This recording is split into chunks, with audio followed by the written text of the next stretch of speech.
जय हिंद। इस वीडियो में हम प्रश्नावली 8B के प्रश्न संख्या 2 को हल करेंगे। प्रश्न संख्या 2 में दिया है कि यदि tan a प्लस बी बराबर करनी में 3 और tan a माइनस बी बराबर कर 1 बटा करनी में 3 तो 0 अंश यानी कि बताया गया कि कंडीशन क्या है। जो a प्लस बी है ना वो 0 से बड़ा होना चाहिए और 90 अंश से, यहाँ पे 90 अंश होगा, ठीक, 90 अंश से छोटा या फिर उसके बराबर होना चाहिए। कौन? a plus B. और जो a है वह b से बड़ा होगा। यह कंडीशन दी गई है कि a और b में आप इस प्रकार रख सकते हैं, ठीक है। तो a और b का मान बताइए।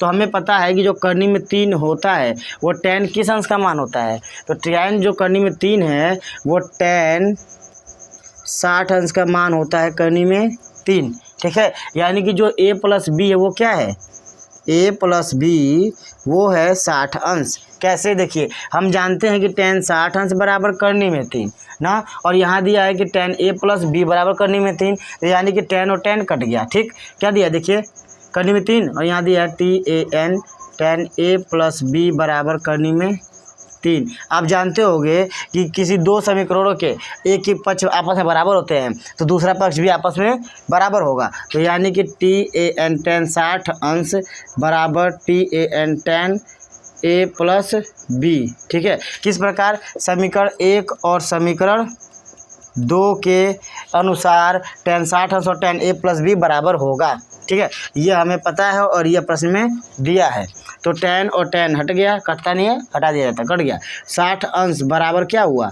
a plus B. समझ में आया? यानी कि a प्लस बी बराबर 60 अंश। इसी प्रकार हमें पता करना है a माइनस बी का मान। तो हम जानते हैं कि जो 1 बटा करनी में 3 है वो tan 30 अंश का मान होता है, ठीक है। tan 30 अंश का मान क्या होता है? 1 बटे करनी में 3, ठीक। कोई डाउट हो तो कमेंट करके ज़रूर बताइएगा। 1 बटे करनी में 3 और दिया है कि tan tan a minus B बराबर 1 बटे करनी में 3, यह दिया है और यह पता है। तो ये दोनों कंडीशन बराबर है। तो समीकरण 3 इस भाग लिखिएगा और समीकरण 4 के अनुसार, समीकरण 3 और समीकरण 4 के अनुसार tan tan 30 अंश बराबर tan tan a minus B, ठीक। यानी कि tan tan कट गया तो बचा 30 अंश बराबर a माइनस बी। तो हमें पता चल गया कि a माइनस बी का मान आ रहा है 30 अंश और a प्लस बी का मान आ रहा है 7 अंश। इन्हें हमें हल करना है। a प्लस बी बराबर 60 और a माइनस बी बराबर 30, ठीक। ये कट गया, जोड़ने पर क्या लिखेंगे? जोड़ने पर दोनों को तो जोड़ेंगे तो b भी खत्म हो गया, 2a आएगा बराबर 90 अंश। देखिए 60 30 90, तो यानी कि a बराबर 45 अंश, 2 से भाग हो जाएगा। तो जो a आया है वो क्या है? 45 अंश, ठीक। अब b आएगा क्या? b का मान कैसे निकलेगा? किसी में रख दीजिए, ठीक है। a का मान, तो a का मान क्या है? 45 अंश। तो b का मान पता करने के लिए a के मान को रख देंगे, ठीक है। तो हम इसमें a के मान को रखते हैं।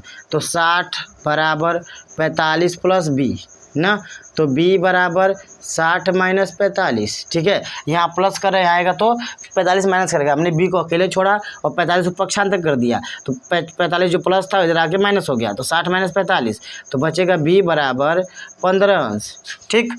तो हमारा b का आ गया 15 अंश और a का आ गया 45 अंश। और देखिए इसके अनुसार है, ये दोनों, इन दोनों को जोड़ने पर आ रहा है 60 अंश, तो ये 0 से बड़े और 90 से छोटे हैं, ठीक। ये शर्त पूरी हो गई।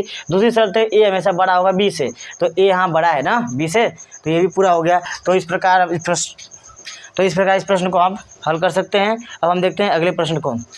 तो अब हम चौथे प्रश्न को हल करते हैं, ठीक है। क्योंकि तीसरे प्रश्न में जो था वो टिक राइट रॉन्ग था, मतलब कि सत्य और असत्य था। तो चौथे प्रश्न का पहला वाला भाग दिया है, ठीक है। 2 tan स्क्वायर 45 अंश प्लस कॉस स्क्वायर 30 अंश माइनस साइन स्क्वायर 60 अंश। तो इन सभी के हम मानों को रखेंगे और सॉल्व करेंगे। तो हम जानते हैं कि tan 45 अंश का मान होता है 1, ठीक।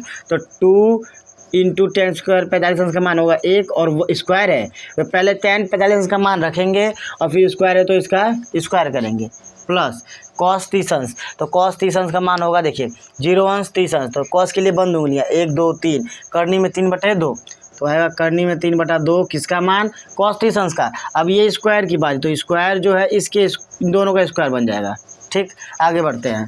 साइन 60 अंश, तो 0 30 45 60। साइन के लिए खड़ी उंगलियाँ, तो खड़ी उंगलियाँ 1 2 3 है, तो करनी में 3 बटे 2 और स्क्वायर है तो स्क्वायर, ठीक। अब इसको सॉल्व करेंगे, इसका आंसर आ जाएगा। तो देखिए 2 इंटू 1 तो 1 का स्क्वायर 1 होता है, 2 इंटू 1 यानी कि 2 प्लस स्क्वायर होगा तो ये हो जाएगा 3 और ये हो जाएगा 4, अंश का स्क्वायर और हर का स्क्वायर दोनों का होगा माइनस। कैसे 3 हुआ है, तो करनी वाली संख्या का जब वर्ग होता है तो वो करनी हट जाता है। यहाँ पे 3/4 एलसीएम लेंगे आएगा 4, यहाँ होगा देखिए 1 था ना तो भाग देंगे 4, 4 दूना 8 प्लस 3 माइनस 3, ठीक। तो यहाँ देखिए 3 में से 3 गया 0 बचा 8 तो होगा 8/4, ये कट जाएगा, 4 दूना 8 यानी कि 2 आ गया।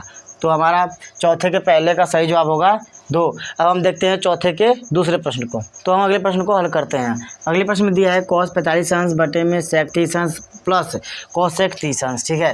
तो cos 45 अंश का मान होता है 1 बटा करनी में 2, ठीक, बटे में sec 30 अंश का मान होता है 2 बटे करनी में 3। क्यों? क्योंकि जो sec 30 अंश है वो उल्टा होता है cos 30 अंश का, ठीक है, और cos sec 30 अंश उल्टा है sin 30 अंश का। तो sin 30 अंश का मान होगा 1/2, तो cos sec 30 अंश का मान होगा 2/1, बीच में प्लस हो गया 2/1। इसे ही हमें सॉल्व कर हल करना है। इसको सॉल्व करने के बाद हमारा जो आंसर आएगा वही आंसर होगा, ठीक है। तो इसे सॉल्व करते हैं। इसे सॉल्व करने के पहले हम नीचे वाले को हल करते हैं, ये साथ दोनों को साथ में करते हैं। 1 बटे करनी में 2, ठीक। इसका देखिए लेंगे क्या हम एलसीएम, तो करनी में 3 आएगा, ठीक, केवल करनी में 3 आएगा क्योंकि यह 1 है। अब करनी में 3 आया तो इसको डिवाइड करेंगे तो 1 आएगा, 1 का गुणा 2 में यानी कि 2 प्लस ये हो जाएगा 2 करनी में 3। क्यों? 1 से डिवाइड करेंगे करनी में 3 और करनी में 3 गुणा 2 में, तो 2 करनी में 3। यहाँ देखिए कॉमन लिया जा रहा है, 2 को क्या हम ले सकते हैं कॉमन, ये 2 इसमें भी और 2 इसमें भी है, ठीक। यहाँ पर बस देखिएगा इस वाले में 2 जो है इसमें भी 2 प्लस 2 करनी में 3, तो हम इसमें क्या कर सकते हैं 2 को कॉमन ले सकते हैं। 1 बटा करनी में 2 बटे में 2 कॉमन ले लीजिए और 1 प्लस करनी में 3 आ गया और बटे में करनी में 3, ठीक है। अब हमें गुणा करना है, इसका गुणा इसमें और इसका गुणा इसमें, ठीक है। तो हम इसका गुणा इसमें करते हैं, तो इसका गुणा इसमें होगा तो जो करनी में 3 नीचे है 1 में गुणा करेगा तो करनी में 3 होगा और ये चला जाएगा ऊपर, तो यानी कि करनी में 3 ये गया ऊपर गुणा करने बटे में। अब ये जो 2 है करनी में 2 इस पूरे में गुणा कर रहा है, तो पूरे में गुणा करने से बेहतर है कि सिर्फ 2 में गुणा करेगा क्योंकि ये गुणनफल और ये दोनों गुणनफल है। तो अगर हम लिखें 2 गुणे 3 और गुणे 4 तो हम इसे लिख सकते हैं ना 4 दूना 8 यानी कि 8 गुणे 3। तो उसी प्रकार हम 2 से इसका गुणा करेंगे और इस वाले को उसी तरह रख देंगे जैसे हमने 3 को रखा है, ठीक। तो ये रखते हैं 2 करनी में 2 गुणा होगा तो आता है सिर्फ 2 करनी में 2 हो गया, 2 करनी में 2 गुणा। अब ब्रैकेट में 1 प्लस करनी में 3, या तो इसे इस प्रकार लिखिए या फिर इसे इस लिखिए करनी में 3 प्लस 1, ठीक है, यही लिखना बेहतर, इसी तरह करना है करनी में 3 प्लस 1 बड़ी बड़ी संख्या को इधर, ठीक। अब हम प्रमेयीकरण करेंगे। देखिए ये आपका सही जवाब है, यही आपका सॉल्यूशन है, मगर हमें जो जवाब बताना है हल बताना है जो आपका आंसर दिया है वो इसका परिमेयीकरण कर दिया है। परिमेयीकरण करने का मतलब होता है कि नीचे करनी में संख्या ना हो, मतलब कि वर्गमूल वाली संख्या हर में नहीं होनी चाहिए, सभी को अंश में ले जाना, वही होता है परिमेयीकरण। तो सबसे पहले हम किसका परिमेयीकरण करेंगे करनी में 2 का, मतलब कि एक एक पदों को परिमेयीकरण करते करते ऊपर ले जाएंगे। तो करनी में 2 का परिमेयीकरण, तो करनी में 2 जो है इसके साथ हम क्या करें कि ये क्या बन जाए बिना करनी वाली, तो करनी में 2 का गुणा हम करनी में 2 से करेंगे तो हो जाएगी बिना करनी वाली, मतलब कि वर्गमूल हट जाएगा। तो देखिए करनी में 3 बटे में 2 करनी में 2, ठीक, और गुणे करनी में 2, क्योंकि हमने कहा था ना गुणा किससे करें क्या करें, तो करनी में 2 से गुणा करेंगे। तो अपने मन में तो आप हम कुछ कर नहीं सकते, ठीक, अपने आप कुछ कर नहीं सकते, नहीं आप करनी में 2 गुणा किए हैं तो ये क्यों किए हैं, इसके साथ कुछ करना होगा। तो जब भी अगर आप गुणा हर में करेंगे तो अंश में भी गुणा करना होगा, यानी कि जो काम हर में होगा वो अंश में और जो अंश में होगा वो हर में करना होता है। तो करनी में 2 गुणा हमने हर में किया तो अंश में भी गुणा करेंगे करनी में 2 से, ठीक है। यहाँ देखिए करनी में 2 और करनी में 3 ये दोनों करनी वाली संख्या है, तो 2 तिहाई 6 या फिर इसी तरह रहने दीजिए करनी में 2 गुणे करनी में 3, ठीक है, इसी प्रकार छोड़ दीजिए। अब आते हैं नीचे देखिए करनी में 2 और करनी में 2 गुणा होगा तो करनी वाली संख्या सिर्फ सिंगल हो जाएगी, यानी कि 2 बन जाएगा। तो ये दोनों मिलके बन गया 2 और ये 2 पहले से है तो 2 गुणे 2 हो गया 4, तो मतलब कि इन सभी को हल करने पे आएगा 4, तो हो गया 4 करनी में 3 प्लस 1। अब देखिए इसे सॉल्व करने से पहले हम बता दें कि इसका परिमेयकरण कैसे होता है। ये लिखा है करनी में 3 + 1, तो आप जानते होंगे कि a + b है, ठीक। ये क्या है a + b, और हम अपने मन से एक a - b से गुणा कर देंगे। तो हम जानते हैं कि a + b और a - b का गुणा होगा तो बनता है a² - b²। तो इस प्रकार दोनों पदों का स्क्वायर हो जाएगा तो करनी नीचे से हट जाएगी, ठीक है। आइए करते हैं। तो यहाँ पे करनी में 3 + 1 है तो गुणा करनी में 3 - 1 से, ठीक। ऊपर भी गुणा करनी में 3 ऊपर भी गुणा किसका होगा करनी में 3 - 1 से, क्योंकि जो काम हर में होगा वही काम अंश में, ठीक है। यानी कि अगर हम अपने मन से कोई भी संख्या घटाएंगे, जोड़ेंगे, गुणा करेंगे, भाग देंगे, उस संख्या को अंश में और हर में दोनों में करना होगा, तभी समीकरण संतुलित बनाता है, ठीक है। तो अब देखिए a + b और a - b, तो क्या बन गया a² - b², और ये इसी प्रकार गुणे के रूप में आ जाएगा। तो हो जाएगा करनी में 2 गुणे करनी में 3, ठीक, ब्रैकेट में करनी में 3 - 1, ठीक है। इसके बटे में ये हो गया 4 और ये हो गया a + b और a - b, ये दोनों मिल के बन जाएगा a², ठीक है, समझ में आ रहा है। यानी कि a² - b², ठीक, a² - b²। इसे सॉल्व करिए। यहाँ दिया इसका तो 2 करनी में 2, ये क्या दिया है करनी में 2 गुणे करनी में 3, तो इन दोनों से अलग अलग गुणा, मतलब इसका एक बार इससे गुणा होगा और फिर इसका गुणा एक बार 1 से होगा, ठीक है। तो ये करते हैं, इसका गुणा पहले करनी में 3 करिए तो हो जाएगा करनी में 2 है, ये है, करनी में 3 भी है और एक करनी में 3 अंदर वाला, ठीक। अब बीच में माइनस है तो माइनस लगाएंगे। अब 1 में गुणा करना है तो 1 में गुणा करने का मतलब इसी का, तो करनी में 2 और करनी में 3, ठीक है, सभी के बटे में, सभी बटे में क्या है 4, 3 का वर्ग, करनी में 3 का वर्ग 3 और 1 का वर्ग 1, ठीक है। अब देखिए जो करनी में 3 और ये करनी में 3 गुणा होगा तो 1 3 बन जाएगा, ठीक है। तो हो जाएगा करनी में 2 गुणे 3 माइनस करनी में 2 गुणे करनी में 3 बटे में, अब देखिए यहाँ पर 4 और 3 में से 1 गया, 2 बचा, और जो करनी में 3 और 2 गुणा होगा तो हो जाएगा 3 करनी में 2, इस प्रकार, ठीक है। जो बिना करनी वाली बिना वर्गमूल वाली संख्या होती है वो पहले लगती है और वर्गमूल वाली संख्या उसके बगल में, माइनस। अब ये दोनों वर्गमूल वाली संख्या है, ठीक है, दोनों करनी में है तो हम दोनों गुणा कर सकते हैं और करनी में 6 लिख सकते हैं, क्योंकि दोनों की दोनों करनी में, दोनों की दोनों वर्गमूल में है, इसलिए हमने दोनों गुणा कर दिया, 2 3 6, तो हो गया 3 करनी में 2 माइनस करनी में 6, अब बट्टा में 4 दूनी 8। ये हो गया हमारा परिमेयीकरण किसका, इसका। या फिर अगर इसी पे छोड़ देंगे आपको तो 1 नंबर कम मिलेगा, मगर ये भी सही जवाब है और इसका परिमेयीकरण कर हमने ये हला दिया, ठीक है। अब हम देखते हैं अगले प्रकार के प्रश्न को। तो अगला प्रश्न कुछ इस प्रकार है कि sin 30 अंश प्लस tan 45 अंश माइनस कोसेक 60 अंश बटे में sec 30 अंश प्लस cos 60 अंश प्लस cot 45 अंश, इसका मान हमें ज्ञात करना है। कैसे होगा देखिए, पहले हम सभी का मान रखते हैं। sin 30 अंश का मान होता है 1/2 प्लस tan 45 अंश का मान 1/1 यानी कि 1 माइनस कोसेक 60 अंश का मान होता है 2/3, ठीक। और यहाँ देखिए sec 30 अंश का मान होगा 2/3, ठीक है, प्लस cos 60 अंश का मान 1/2 प्लस cot 45 अंश का मान 1/1, ठीक है। अब इसे हम क्या लेंगे एलसीएम के रूप में।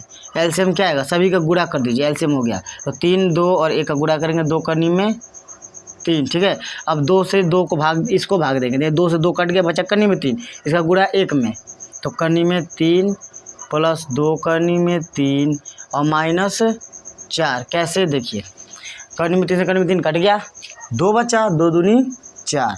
इसी प्रकार नीचे आइए, यहाँ पे भी उसी प्रकार है, 2 करनी में 3, यहाँ हो गया 4 प्लस करनी में 3 और प्लस 2 करनी में 3, ठीक है। अब देखिए यहाँ से ये और यह कट गया आपस में, ठीक है। हमने कहा था ना कि 2 लाइनें इस प्रकार सी आकार बनाइए कि ना कटे, जब नहीं कटेंगी जिन से सटेंगी उसका गुणा होगा।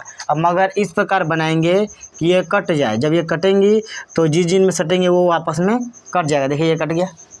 अब देखते हैं इन दोनों को, तो ये बन गया हमारा अंश और ये बन गया हर, तो करनी में 3 प्लस 2 करनी में 3 माइनस 4 बटे में 4 प्लस करनी में 3 प्लस 2 करनी में 3, ठीक है। इसी को हमें सॉल्व करना है। तो अब देखिए कि अब इसमें हम क्या कर सकते हैं।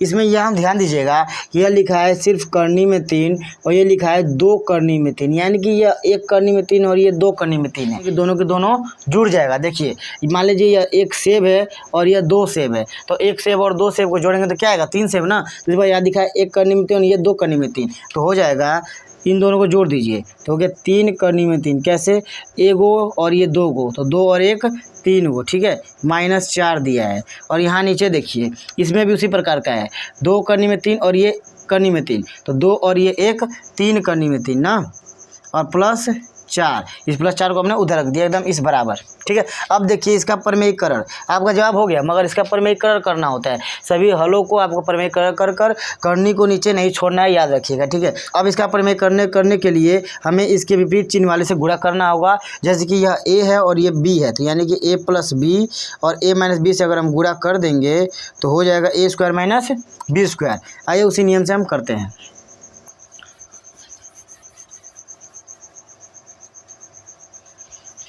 तो देखिए कैसे होगा, 3 करनी में 3 - 4, इससे मतलब नहीं, हमें इसको देखना है। इसके विपरीत से गुणा करना है नीचे और ऊपर दोनों में, तब ये नीचे से अंडर रूट हट जाएगा, ठीक है। गुणे 3 करनी में 3 + 4 है, तो हम लिखेंगे 3 करनी में 3 - 4। सेम इसी गुणा ऊपर भी 3 करनी में 3 - 4, ठीक है। अब देखिए ये हो गया a + b, ये a - b, तो हम जानते हैं कि a + b गुणे a - b तो हो जाता है a² - b², यानी कि इसका वर्ग माइनस इसका वर्ग, ठीक है। तो यहाँ देखिए a - b और a - b सेम एक ही का सा गुणा होगा, तो ऊपर बन जाएगा a - b का होल स्क्वायर, ठीक है। यानी कि 3 करनी में 3 - 4 का होल स्क्वायर बन गया ऊपर, ठीक है। अब बटे में यहाँ बन गया a² - b², यानी कि 3 करनी में 3 का स्क्वायर माइनस 4 का स्क्वायर, ठीक है। आइए सॉल्व करते हैं आगे। तो ये होता है फॉर्मूला इसका, a - b का होल स्क्वायर का फॉर्मूला होता है a², यानी 3 करनी में 3 का वर्ग प्लस b², 4 का वर्ग -2 × a × b, ठीक है। ये हो गया ऊपर वाला विस्तार। अब नीचे देखिए यहाँ दिया है a² - b², तो इसका स्क्वायर होगा, पहले इसका स्क्वायर मतलब इन दोनों को गुणा 2 बार, तो देखिए 3 करनी में 3 गुणे 3 करनी में 3, तो ये करनी में 3 करनी में 3 बन गया 3 और तितली की हो गया 9, तो 9 तिली 27, ठीक है। तो यहाँ हो जाएगा इसका मान 27 -4 चौके 16। आगे देखिए यहाँ देखिए 3 का, ये अभी हमने क्या पता किया इसका मान, तो वही चीज़ है। तो ये हो गया 27 + 16 और -4 दूनी 8 तिली, देखिए 4 दूना 8, 8 तिली 24, तो हो गया 24 करनी में 3, ठीक। बटे में 27 में से 16 जाएगा तो बचेगा 11, ठीक है। अब यहाँ देखिए, अब हम क्या करेंगे, इन दोनों को जोड़ेंगे, इसको उसी प्रकार रहने देंगे, तो 7 6 हो जाएगा, 7 6 13 का 3 80 लगा 1 2 1 3 1 4 43 -24 करनी में 3 बटे में 11, तो यही हमारा सही जवाब है। क्या, 43 - 24 करनी में 3 बटे में 11। प्रमेयीकरण करने के बाद ये हमारा जवाब आ रहा है। अब हम देखेंगे अगले प्रश्न को अगले वीडियो में। वीडियो पसंद आए तो लाइक करें और मिलते हैं अगले वीडियो में। जय हिंद।